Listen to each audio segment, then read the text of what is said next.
The year is 2007. The cherished pop-punk days of your youth were replaced by electronic dance music forever.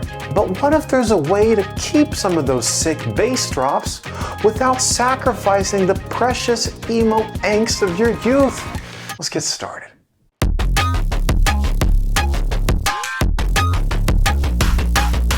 Okay, so check it. Every pop, punk, or emo song has to have guitar. But before you go out and try to learn an actual instrument, don't even bother. Just buy yourself a fake guitar, you dingus. The one I use is called Real 8 and it sounds amazing. Check it out. Now let's go ahead and slap on my friend Eli Derp's Fat Rack on there. I'm going to turn the amount and focus all the way up. Check it out. Holy shit, that's incredible. I like turning this on and switching it to bridge mute. Amazing. Or maybe pinch harmonics. You can even double track the guitars for a sweet stereo effect. Amazing. Things start to get real crazy when we get deeper in on the audio effects. I got Acon Digital's Multiply. It's a free chorus effect. Kind of adds a nice little bit of width and roominess to it.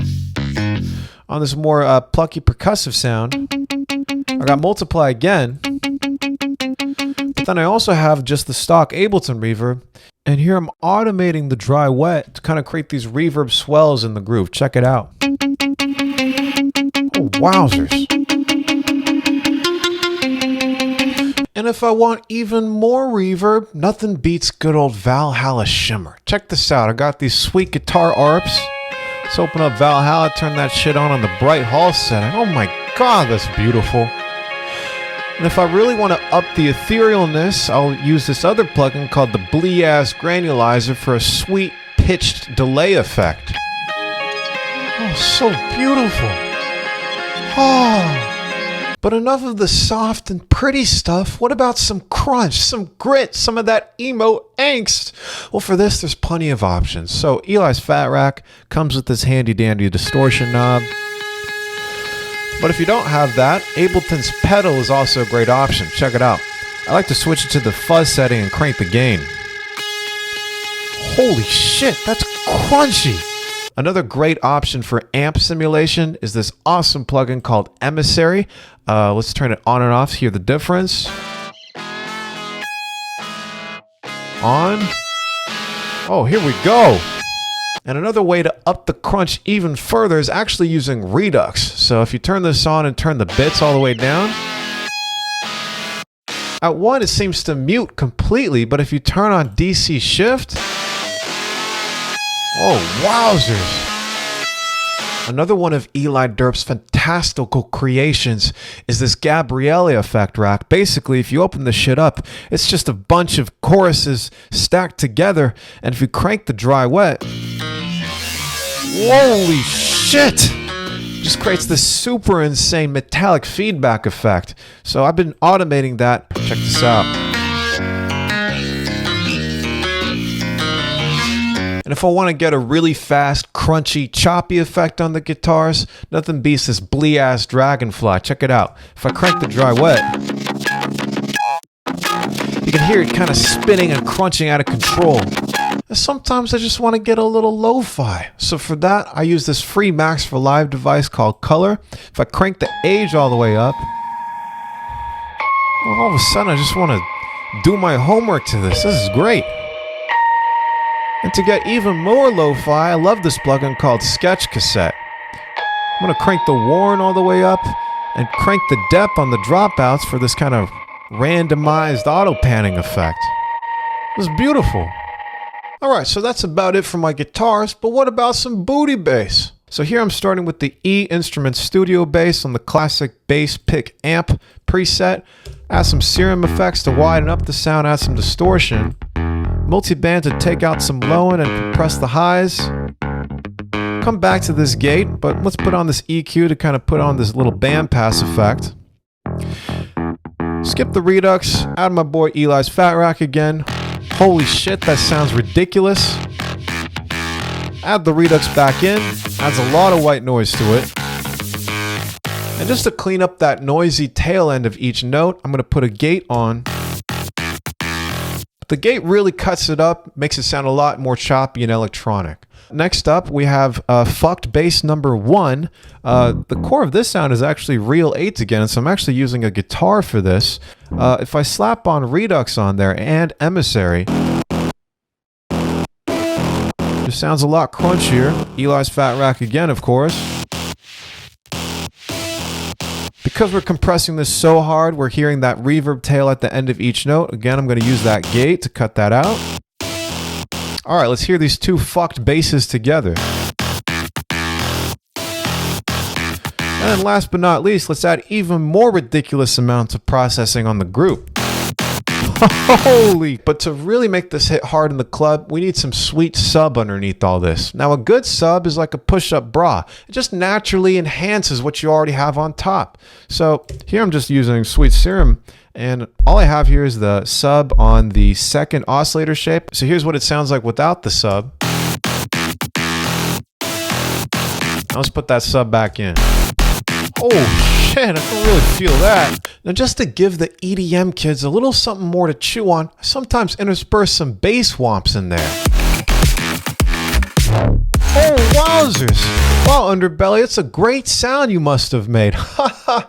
No, it turns out that my boy Eli made that, along with a bajillion other incredible bass sounds.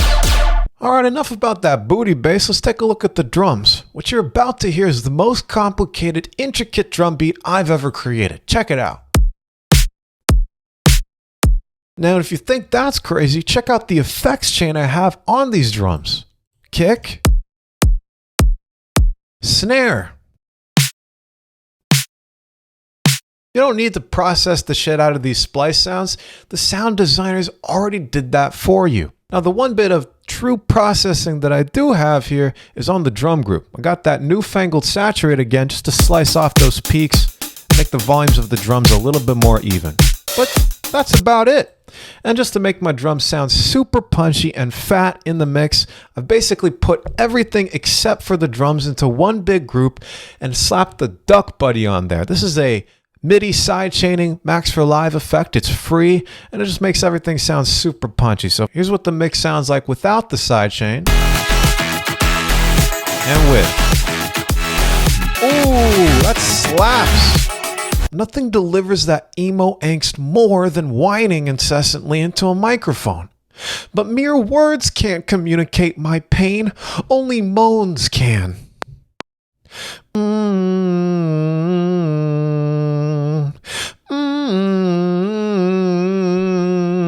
It's not enough, I need to do it more.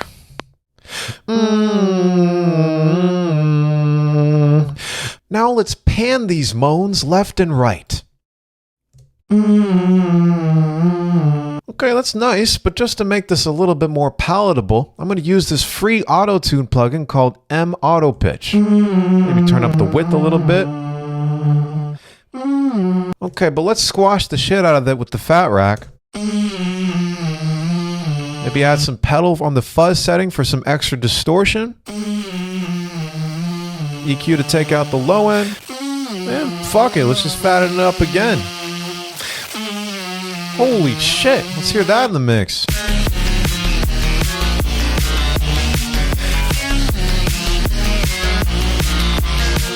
Now, while I love to moan, sometimes it can be emotionally draining. So when I'm all tired out, I like to use vocal chops. Now, these vocal chops are coming from the free voice box pack. I'm using the Velocity Chords Nicholas instrument. Let's hear it in the mix. And while I love the sound of these chops, they're totally out of key. Looks like this instrument's in the key of G. I'm trying to be in the key of B flat. So to fix this, I'm going to use this handy dandy plugin called Pitch Map. This is basically auto-tune on steroids.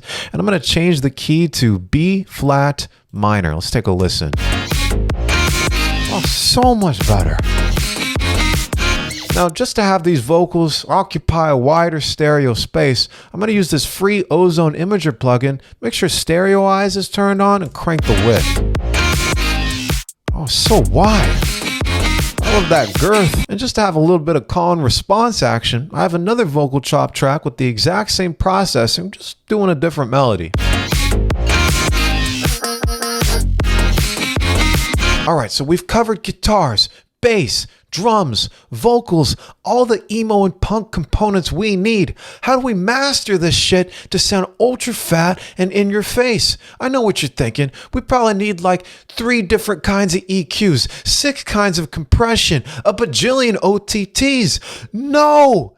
This is my mastering chain. This is it. It's just one thing. Take a listen.